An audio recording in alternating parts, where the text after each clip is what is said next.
What's happening, man? What's the deal? Number one album in the country. I know that feels good. But before we even started that, my name is Ferrari Simmons. Sean Ferrari Simmons. Actually, we got the same name. Oh, okay, great name. Sean Ferrari Simmons. I don't even know if you remember me. I was Greg Street's sidekick a long time ago. So Nah, that's what I said when I saw your face. I told my homie like, damn, I know him for sure. yeah, I was Greg Street Jr. at the time, and then now I got my own thing going on. We on the radio doing Greg Street moves. So yeah, Hey, things good. congratulations, man. Congratulations on that. Thank you, big dog. So I'm a fan. First, before we even start, I'm a fan. I've been following you since you came into the music industry. So I know a Man. lot of man. This should be nice and smooth, nice and tight. All right, man. I appreciate it. It's all love. I appreciate you taking the time. No problem. How does it feel to have the number one album out right now? Because that's a difficult thing to have in 2020. It feels it's like a cherry on top. I mean, honestly, even if it didn't go number one, it was like my main goal for real was to impact people and like inspire and like give them something that that if they needed it, it was there. Like upliftment. 'Cause I feel like that's what I needed. I needed some inspiration in my life. I needed some uplifting, energy and just having fun with it in a different way. So the fact that it did go number one, is just like that's amazing. Now you getting kind of deep on me, and let's rewind back a little bit. Then, so is this Okay. more of a pandemic album? Like, when did you start thinking about doing this album? I was thinking about doing this album for years, so Okay. it kind of started like over a couple years ago, and I was just at a point. First of all, coming from Detroit, it's like the mentality, you get your foot in the door in the music industry. It's like you got to stay hot, you got to stay on their necks. That's like the thing, right? So it was like I was feeling burnt out because I've been doing this since I was 11 years old, and I was tired. I feel like I was doing it for everybody else, besides myself. I was feeling like it was hard for me to get through to every single day, man. I was depressed. Had too much anxiety. I was like wondering if it was better off if I just didn't even exist, if I just off Wow. myself. So I got to a point where it was like I knew something had to change. So I just stopped what I was doing completely, and I lost a lot of like opportunities and deals because I took a break from social media. I didn't want to like feel like posting that much, and I realized that okay, I got to figure this out because I'm gonna self-destruct soon if I don't. And one of the things I did was I put myself first, and that was like the main thing I could have did, the best thing I did for myself. And I started doing therapy. I started like spiritually getting connected even deeper. I'd always been, my mom instilled that in me since I was like a teenager, but started really working more on myself and realized that I had a lot of things to deal with, and I didn't know how to even express myself emotionally because I come from a family where like my grandparents were in World War II and they were great people, but they didn't know how to express themselves, and that trickled down to me, and I had to rediscover myself, bro. It was a long, long process. And, but what it did was it helped me return to my passion because I got to a point where it wasn't the same for me. I didn't feel that hunger. I didn't feel that fire, but I started approaching it a different way. I started approaching it as my purpose in life. And what my purpose is to inspire people. That's what I decided my purpose is that God gave me. And the best way to do that is through my music and anything else I decide to do. So when I came back to my work and my craft, I feel like I expanded my bandwidth. Like I feel like I was talking about things that happened to me when I was 19 that I put aside and compartmentalized, or situations that affected me, losing a baby or whatever it was, and just like got vulnerable and was like, fuck it, like somebody gonna be able to relate to it, and that was like how I approached it. And once I did, things started flowing a lot better. I started returning back to my hunger. And that's even the reason why I called it Detroit 2, the sequel to my Detroit mixtape, is because feel like I was returning back to the essence of myself, but as a new and improved version. And it reminded me of when I was making that Detroit mixtape, you know? And that's why I had so many features on this album. My last album only had like 2 or 3 features. This one, I wanted it to feel like a festival in Detroit, you know? So, and, you know, that was just where my mind was at when I was making it. Man, listen, man, I appreciate you sharing that mental, state that you was in, mental awareness, and that's such a big deal for people. That we sometimes, especially African American men, man, we sometimes get scared to talk about it because Yeah. it makes you seem not tough sometimes. You know what I'm saying? But I appreciate you saying that. But speaking of what you said, going back to, I believe it dropped in 2012. I told you I'm a big Sean fan. I believe that was 2012 when the mixtape dropped, right? Yeah. Yeah, 2012. So now, fast forward to 2020. One of my favorite records on the project was the Friday Night Cypher. Yeah. Now, is that all Detroit? Now, keep in mind, I'm signed to Jeezy as management. Jeezy's my manager, right? Oh, wow. He loves you, by the way. Yeah, that's my guy. He's like, Detroit loves him too. Facts. So I love what him I was too, saying, yeah. I saw the feature list. I was like, wow, this is very Detroit. Yeah. Was that your idea? Were you around everybody at the time, or like? Yeah, that was my goal. So the Friday Night Cypher was a show that I used to attend to when I was in high school. Every Friday after school, I would go down to the radio station, and what they did is they had a show where, first of all, you had to battle rap like out of like 30 people, and then they pick the winners, and the winners get to rap on air on the radio. So that's something I did every Friday, and I was just trying to like sell more. I was selling my CDs in high school. I was like on my grind. I was just trying to expand my fan base, you know, and sometimes sometimes it was a little bit of a delay, so you would get to hear yourself on the radio as you leaving. And it meant everything to me, you know. It meant the world to be given that opportunity. And so when I was doing all this work on myself, it was like a lot of times in meditation, I would go back to like times in my life where I felt like all these like amazing breakthroughs, or like when I felt my most excited. And that was one of them. So I was like, damn, I want to make a song like this. And we all got in the studio, and just, you know, it was a lot of verses I had to cut down, and like So they were longer. Yeah, and some verses that didn't make it.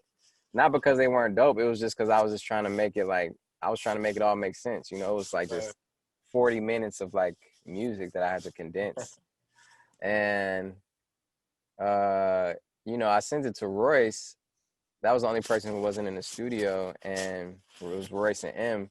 Oh, okay. I was going to say Eminem was there? Okay. Nah, so I sent it to Royce, and he was like, yo, did you holler at Marshall about this? And I was like, I had Eminem featured on my last album. So I was like, man, I just can't be hitting this man up for features like that. You know, I know how special it is. And he was like, no, you should reach out to him. And I did. And Eminem was down to be a part of it. And, you know, I thought that was real cool in him, because there's people on the Cypher that aren't as known. Obviously, there are people who are blowing up right now, too, like 42 Doug, T Grizzly, Cash Doll, Sada Baby, you know. But then there are other people who people may not know as well, possibly. Maybe they do, you know, but it was cool for him to just be a part of it. You know, he's the biggest out of everyone, so it was good. It's dope. The next record that I like, well, actually my favorite record, of course, was the Nipsey Hussle record, The Deep Reverence. I do have a personal question. Was that song already made before? It was in the works, yeah. So that's why on a lot of the verse, I'm rapping from the perspective of after he died. So it was a thing where Hit Boy was working with Nipsey and working with me. And me and Nip, we known each other plus 10 years. You know, we was on the freshman cover together in 2000. I think I met him in 2008 at Howard Homecoming. You know, we was boys, you know.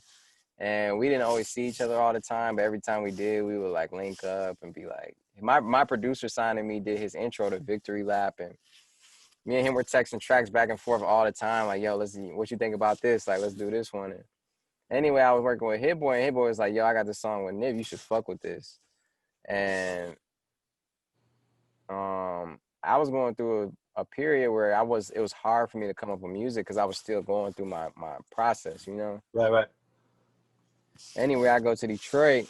I take my mom to go see Hamilton, and I'm doing some charity work there. And I remember, dog, that night I posted a picture of me and my mom. Nipsey commented, and I was like, damn, I got to reach out to my dog on my picture. And like, he always respected the relationship I had with my family. And obviously, he had a strong relationship with his. And I remember the next day, uh, we were at the end of doing our charity event, and he got shot. Dang. And me and him also have the same management. And I was like, damn. So uh, then they get updated me like 10 minutes later, like, oh, he got shot multiple times. And I was like, oh, fuck. Like, I was thinking that he was going to be okay. And I remember talking on the phone with Janae, and like, the whole world was just like, on pause. And then I remember I got to the plane and he had passed. And I was just like, so like emotional. And I got back to LA and everybody was just destroyed, everyone was. Right. And I ended up having to go do another show. I sat next to Punch from TDE, and he was like, yo, you ever holler at Kendrick? And I was like, I mean, I already knew it was nothing between me and him. It was all love between us. It was just like a lot of chatter, like some internet chatter and things like that. People being like, oh, are you talking about him on this song? Is he talking about you on this song? Well, really, it was just like nothing. So, I was like, no, I never reached out to him. Obviously, I figured when I saw him that, it would be all love. So, he gave me his number. I reached out to him and just like, just expressed like, bro, God bless you, saw love. And it was a mutual respect. And I got back to LA and was working with Hit Boy. And we came back to the song. And for some reason, I just was feeling it. Like I got inspired to finish the song. And whenever I get inspired like that, I know it's like kind of meant to be, But at the same time, I know how sensitive it was. Right. But his family was so supportive. His brother, our management, Hit Dom Kennedy, who was like, his bro. He was like, yo, you paying respect, like you paying homage to him. You gotta do it, So even Hove, like even he was like, man, you gotta do this one, So it worked out beautifully, man. But it's definitely a bittersweet thing that he's not here. But I do know he's watching over everybody. Facts. Now, Big Sean, I gotta shift gears just a little bit. I want to Mm-hmm. have a little fun. Okay. I know you. I know you from Detroit. Yeah. I need you to talk to me about these Detroit Lions, man. What's going Oh on? man, I know. Off to a bad So start. I'm not gonna be done with them. We're gonna go to the Pistons next, but I know we got it's football season. Uh-huh. The Pistons not in the playoffs, so we're gonna go straight to the Lions. What's going on with these Lions, man? Is Matt Stafford the quarterback for Detroit? You know what? I think he is, man. I think that Detroit is. I think we're gonna have a great season. I think that the Bears have always been. It's always gone back and forth between us. Like it's been a big rivalry. But I do think that the Lions. I do think Matt Stafford is amazing. You know what I'm saying? And I think that the team is starting to click more. You can see the chemistry more and more building through the players. So I think that this is going to be a great year for the Lions. I can't lie. Okay, all right, that was an okay response. Let's get to these Detroit Pistons real quick. Uh-huh. Talk to me about these Detroit Pistons, man. What's wrong with the franchise? What are we doing? What's wrong with the franchise? I don't think anything is wrong with the franchise. I think that it's a team that is still relatively hasn't all the way clicked together. It's like Blake will be hurt or, all these different things or, D Rose coming in. I think that once they spend real quality time together that they're going to click more. And I mean, we made it to the playoffs last year, you know what I'm saying? So I feel like that they are contenders to be, one of the top teams in the East. I mean, I know KD and Kyrie going to come back super strong on Brooklyn. I already know that. He's got a superstar That's over there. that's gonna be like impossible. That's gonna not impossible, but that's gonna be very hard to beat. Not impossible though. It's very possible. And I think the Pistons have a good chance. I for sure think they're going to the playoffs next year. No doubt about Okay. it. All right. Good answers to both of those. I ain't gonna get on you about that. All right. Yeah. So Wow, what you think? I think man. I think Blake Griffin's a little old. I think we need to Oh, a get, little get him old up out now. of there. You know what I'm saying? I think Derek. I love Derrick Rose. I'm a big Derrick Rose fan, but I think y'all need some youth up in there, man. Y'all need. I mean, you really don't want to ask me because I really think y'all should tank so y'all get the number 1 draft pick in a couple seasons because Right. there's some boys coming up. But I want to shift gears a little bit. I got a real serious question. Atlanta and Detroit is kind of like Brothers and we're like sisters. cousins. Yeah, okay, cousins, yeah. We're like related.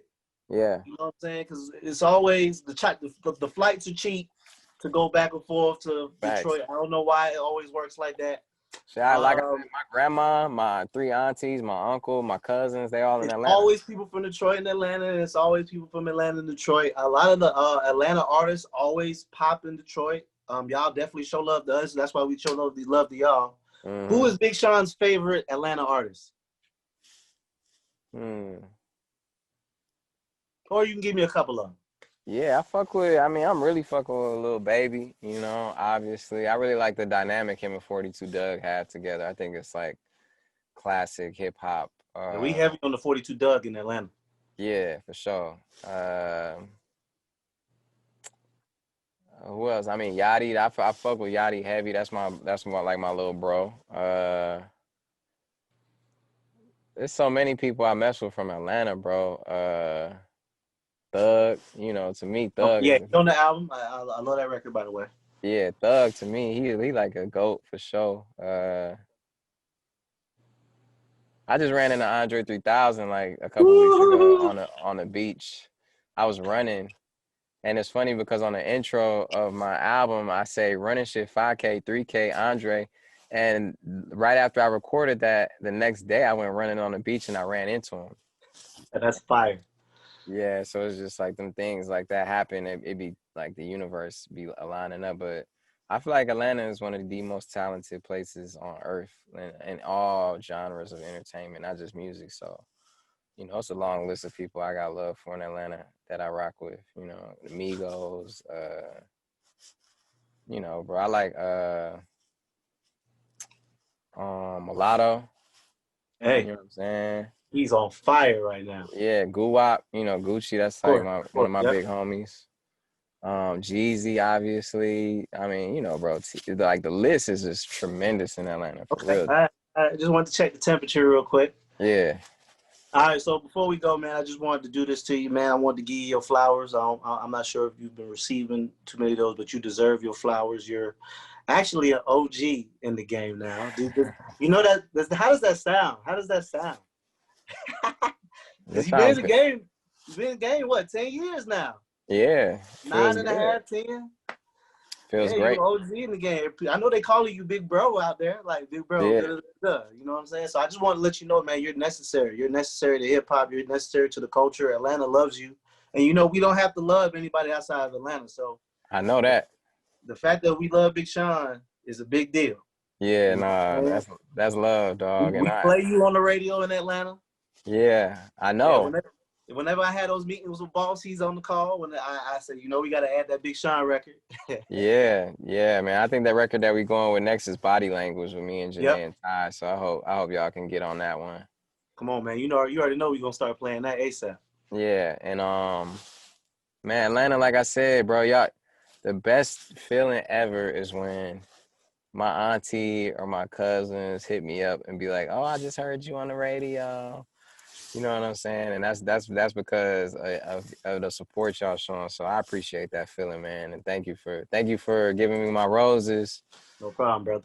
I spent a lot of time you speaking on that mental health too. That you don't understand how many people go through that for real. I know we not computers, we humans, man, and shit. Even computers break down, so it happens, dog. You know what I mean? I appreciate you. Congratulations to you. It's good to see you boss up, man, and keep up the great work, dog. Keep caring. it's people like you that make the difference when it's people who really like give a fuck about music. You know, some people just do it as a 9 to 5, as opposed to the ones who really care about who they catering to, the people and know that they have a responsibility to make sure they put the music through the day that they fuck with out to the people, you know?